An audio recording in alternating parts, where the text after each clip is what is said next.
Party को दोबारा इख्तिदार में लाना नौजवानों की जिम्मेदारी। मैं 2033 तक चीफ मिनिस्टर रहूंगा, रेवंत रेड्डी का ऐलान।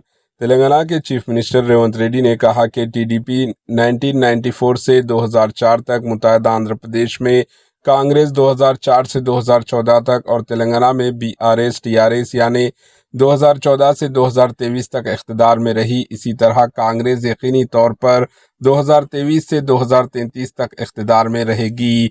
चीफ मिनिस्टर रेवंत रेड्डी ने कहा कि पार्टी इन 10 सालों में अपने लिए काम करने वाले तमाम रहनुमाओं की जिम्मेदारी लेगी।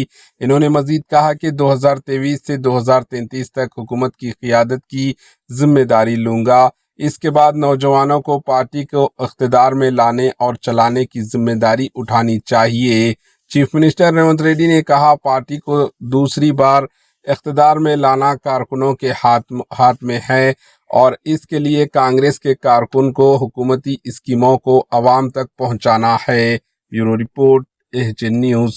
నీతి నిజాయితీ ఉంటే చిత్తశుద్ధి ఉంటే గోదావరి బంకంచెర్ల గోదావరి నది జలాల మీద శాసనసభలో చర్చ పెడదాం, స్పీకర్ కు లేఖ రాయి నువ్వు చెప్పిన తారీఖు నాడు అసెంబ్లీ పెట్టించే బాధ్యత మా శ్రీధర్ బాబు గారు తీసుకుంటారు. నువ్వు నేను చర్చ చేద్దాం.